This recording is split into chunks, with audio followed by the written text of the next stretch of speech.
Sigmania, selamat datang di Sigma Talk, ruang ngobrol yang penuh inspirasi dan menambah pengetahuan. Perkenalkan, aku Ani Ainun Rodia yang akan menemani kalian di episode kali ini.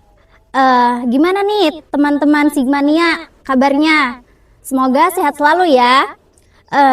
Sigmania, ketika teman-teman mendengar kata feminisme, apa sih yang ada di pikiran kalian?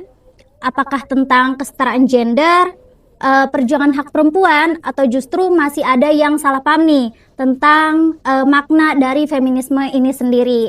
Nah, padahal hingga hari ini isu seperti kekerasan seksual, kemudian pelecehan, budaya menyalahkan korban, hingga ketidakadilan gender masih sering kita temui di sekitar kita sampai hari ini ya teman-teman. Nah, hal ini membuat pembahasan mengenai feminisme masih sangat relevan untuk didiskusikan. Karena itu, pada episode kali ini kita akan membahas mengenai mengenal feminisme, membangun kesetaraan, melawan ketidakadilan. Nah, tentunya agar pembahasan kita lebih luas dan tidak salah paham lagi mengenai feminisme, pada episode ini kita telah ditemani oleh narasumber kita yang memiliki pemahaman lebih mulai dari arti feminisme serta isu kesetaraan gender. Narasumber kita ini berasal dari lingkaran studi feminis ya Kak? Ya, sebuah komunitas yang aktif mengkaji isu-isu perempuan, gender, dan keadilan sosial. Jadi tentunya beliau ini punya banyak perspektif menarik nih tentang isu yang kita bahas. Nah, agar teman-teman Sigmania tahu nih Kak, lebih jelasnya dan lengkapnya, boleh perkenalan terlebih dahulu. Oke, terima kasih ya Kak. Ya. Jadi halo semuanya, perkenalkan namaku Serena Tomira, aku berasal dari lingkar studi feminis. Ya. Aku di lingkar studi feminis itu sebagai media campaign, salah satu posisi job desk yang lumayan melelahkan ya, karena harus mengkampanyekan isu-isu dan juga harus mengedukasi secara media, yaitu media digital ataupun media konvensional Kak, kayak gitu. Keren sekali ya teman-teman narasumber kita pada episode kali ini. Nah, Kak, banyak nih orang yang sering mendengar kata feminisme tapi masih salah paham tentang arti tersebut. Menurut Kakak, secara sederhana feminisme itu apa sih? Iya, gini Kak, sebenarnya feminisme itu kadang kalau kita lihat gitu ya, orang-orang pasti ini mah orang-orang yang ngebenci laki-laki gitu, betul. Kan, orang perempuan yang galak gitu kan, atau pengen menang sendiri. Iya, sebenarnya feminisme nggak kayak gitu Kak. Feminisme itu sebenarnya salah satu bentuk gerakan ataupun paham lah ya kita nyebutnya, yang dimana kita pengen bahwasanya ada keadilan, terus ada kesetaraan hak, terus ada kesempatan yang sama untuk semua gender, entah itu mau laki-laki ataupun perempuan gitu. Iya, betul. Jadi semua gender ini sama haknya dan mendapatkan keadilan yang sama gitu. Ya gitu sebenarnya feminisme. Iya, sangat menarik ya teman-teman. Jadi mungkin banyak sekali ya yang salah paham arti dari feminisme itu apa. Nah, setelah menonton podcast ini, Sigma Talk ini, kita jadi tahu apa arti dari feminisme itu sendiri ya Kak.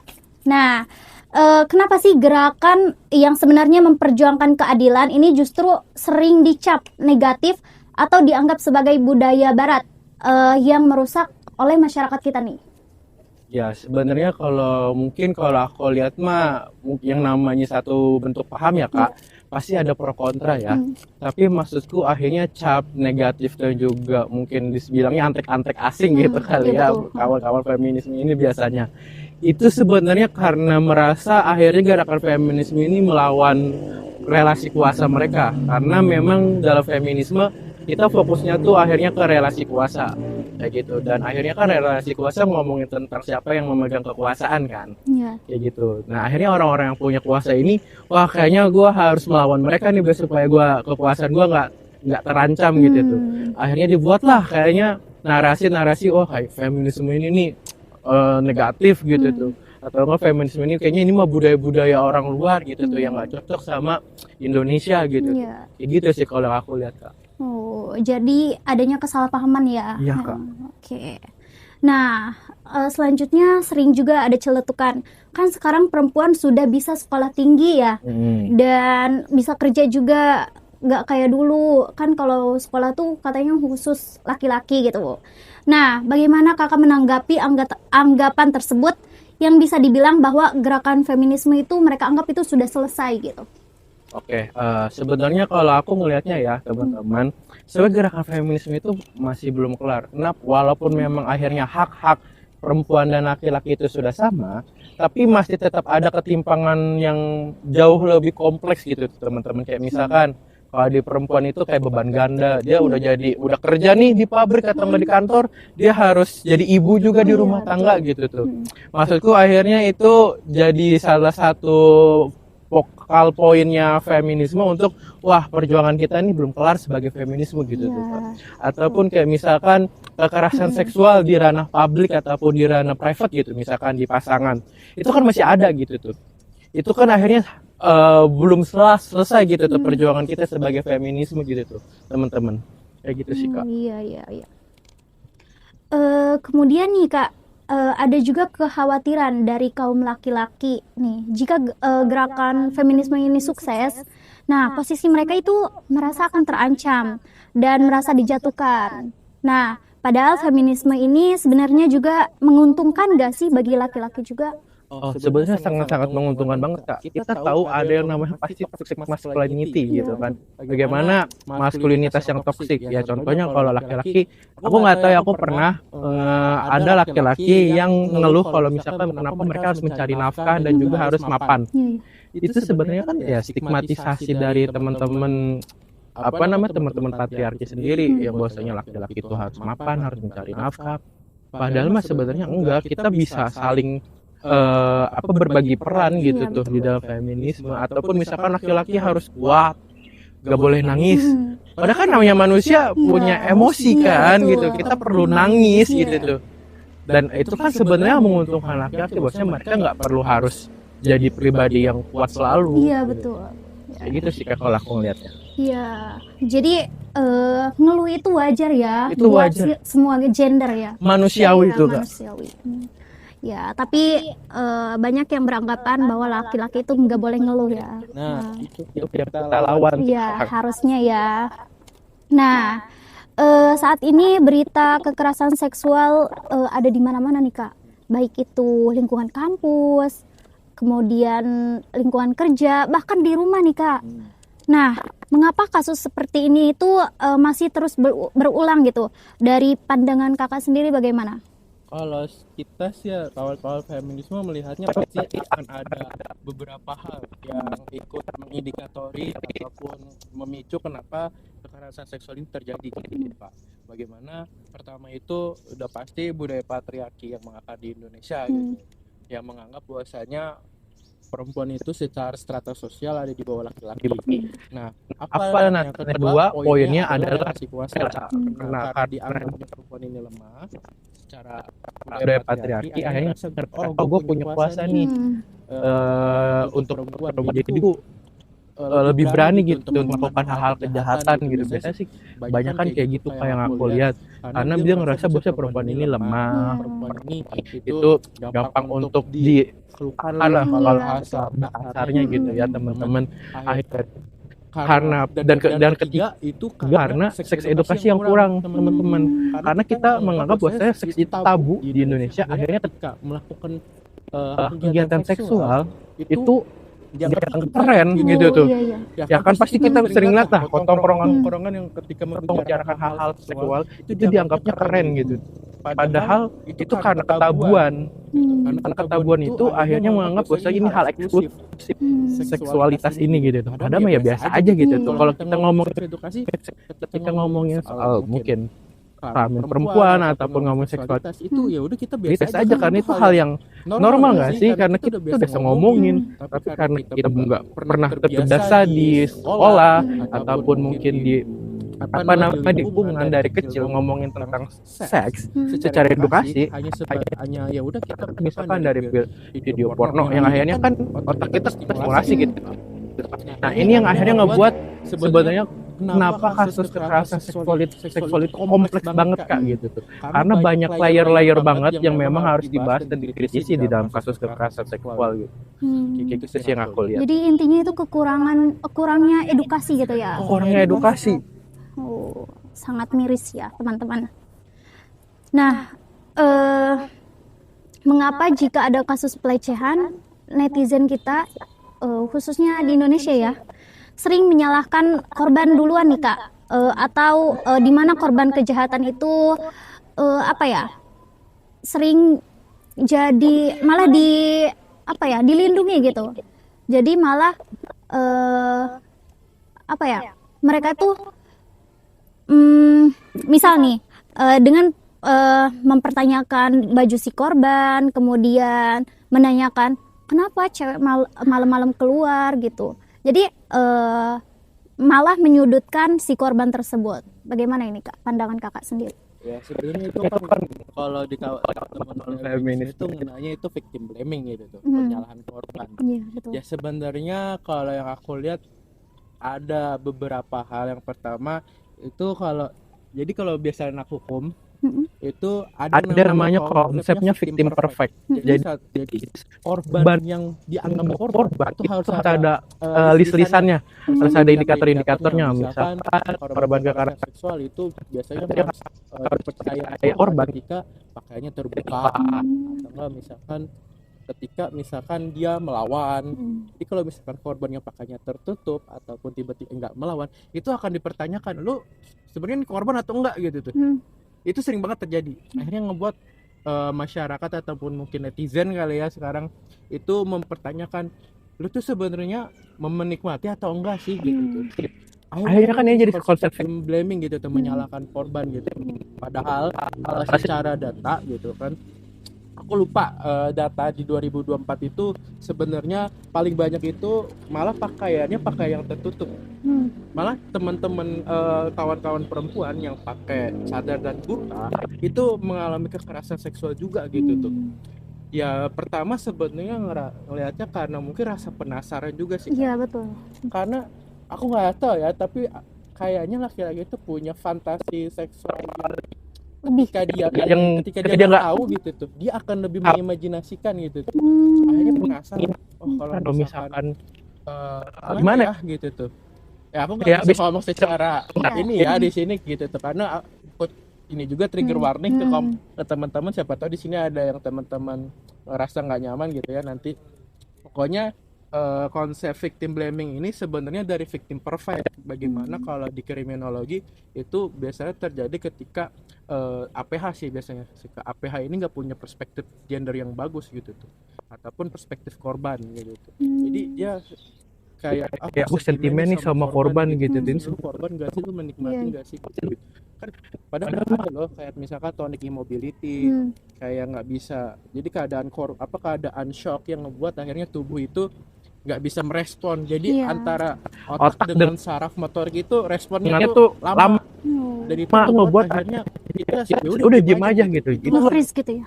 Nge-freeze gitu. Iya, nge-freeze gitu tuh teman-teman. Akhirnya ngebuat kadang korban itu bukannya menikmati tapi nggak bisa gerak. Iya. Kayak ibarat kalau misalnya kita lagi ngelihat hantu gitu ya kan. Iya. Nah, teman-teman pasti kalau ngelihat hantu, otak sama saraf motorik itu kadang ada yang nggak sesuai berjalannya gitu. Iya, betul. Ya. Kayak gitu. Case-nya Kak. Ya, jadi sebenarnya teman-teman perlu kita ketahui kekerasan seksual itu kita tidak harus menyalahkan atau tidak sepantasnya kita menyalahkan, kayak misalnya menanyakan korbannya itu bajunya seperti apa, karena dari hak mereka mau memakai baju seperti apa gitu. Jadi balik lagi ke diri kitanya, bagaimana kita menahan hawa nafsu itu ya Kak. Nah kemudian di media sosial, jadi tidak hanya di real life gitu Kak ya, di media sosial juga marak pelecehan digital seperti menyebarkan foto pribadi atau mengedit dengan AI ya kan. Kemudian mengeditnya itu kayak misalnya tanpa busana atau bagaimana gitu. Nah, kenapa ruang lingkup digital yang harusnya makin canggih itu makin digunakan dengan baik gitu? Nah, sekarang justru menjadi tempat yang tidak aman. Umumnya untuk semua gender dan khususnya untuk perempuan yang mungkin sensitif, Kak. Oke, sebenarnya aku lihat ini salah satu bentuk dari kekerasan berbasis gender online ya kak, gitu tuh NCI ataupun non consensual intimated apa namanya verbal verbal gitu, ataupun biasanya lebih ke arah formatnya biasanya ada konten gitu. Nah, biasanya kalau Kalau kayak gitu sebenarnya kan sama budaya aku aku nggak akan nggak akan puas-puas untuk menotis budaya patriarki di sini teman-teman, betul. karena memang budaya patriarki yang akhirnya mengakar di Indonesia yang membuat kita hari ini seperti ini gitu tuh secara bermasyarakat. Itu sebenarnya karena anggapan masyarakat ketika memang hari ini perempuan dianggapnya satu bentuk objek seksual, akhirnya mereka ketika ada teknologi mereka lebih bebas, ataupun misalkan mereka bisa berlindung di dalam atas kebebasan berpendapat biasanya, terutama di sosial media gitu. Karena biasanya ketika berdebat gitu ya sama kawan-kawan netizen di sosmed, mereka pasti akan kontra itu dengan kebebasan berpendapat gitu. Sedangkan kebebasan berpendapat itu bisa dilaksanakan ketika tidak mengganggu hak orang lain. Iya, betul. Nah, posisinya kan kalian mengganggu hak orang lain gitu tuh kan. Kenapa akhirnya kalian mengcounter attack-nya dengan apa namanya kebebasan berpendapat gitu. Oke, itu memang kalian. Aku nggak akan maksudnya seperti itu hak kalian gitu, tapi itu hak itu akan merenggut hak orang lain, hak kenyamanan, hak bagaimana manusia itu punya ruang aman. Itu kan berarti kalian secara nggak langsung merenggut hak orang lain gitu. Terus kalian dengan bangganya membicarakan kebebasan berpendapat gitu. Itu kan maksudku anomali masyarakat netizennya sangat aneh gitu. Akhirnya sebenarnya karena budaya patriarki tadi ngebuat akhirnya masyarakat ketika kan sekarang gini, kita biasanya kalau secara langsung itu bisa lebih gampang counternya kak. Misalkan ada catcalling, sekarang udah banyak perempuan-perempuan yang speak up gitu, ataupun langsung menegur. Tapi kalau misalkan di sosmed itu kan kadang identitas itu kita bisa palsukan gitu tuh. Kita bisa buat akun 10 terus tiba-tiba menyerang orang ataupun melakukan kekerasan berbasis gender online di sosial media. Itu kan tanpa akhirnya bisa langsung ketemu sama korban gitu tuh. Kan itu akhirnya sebenarnya buat mereka jadi jadi space yang nyaman buat kawan-kawan pelaku kekerasan berbasis online ini gitu tuh biasanya. Apalagi kayak misalkan akun-akun fake gitu tuh kan. Itu dimanfaatin banget sama mereka gitu tuh. Dan terutama sekarang ada AI, bener kayak tadi kakak. Ya menurutku itu salah satu bentuk salah satu bentuk kemunduran AI juga sih sebenarnya, karena akhirnya mungkin AI kan memang akhirnya merusak alam gitu kan kalau beritanya. Tapi ternyata ada kerusakan lain yang memang dibuat oleh AI teman-teman. Yaitu bagaimana akhirnya mereka bisa mengenerate ataupun mengobjektifikasi kawan-kawan perempuan secara seksual gitu tuh. Ya walaupun memang akhirnya sekarang kayak ChatGPT itu nggak boleh ketika akhirnya terlalu eksplisit ke hal-hal seksual. Tapi kayak misalkan AI lain yang akhirnya bisa untuk membuat tadi yang kakak bilang, itu sih kacau sih. Itu aku lihat kacau karena di luar negeri pun memang akhirnya itu jadi satu bentuk problematika yang benar-benar nggak bisa diselesaikan kak. Sangat miris banget ya teman-teman. Bukannya makin canggih teknologi digunakan dengan baik, malah digunakan dengan hal-hal yang negatif. Luar biasa sekali nih podcast atau Sigma Talk kita pada episode kali ini. Nah, terima kasih juga kepada teman-teman yang sudah menonton. Mari kita sama-sama menciptakan ruang hidup yang lebih aman, ramah, dan adil untuk semua gender.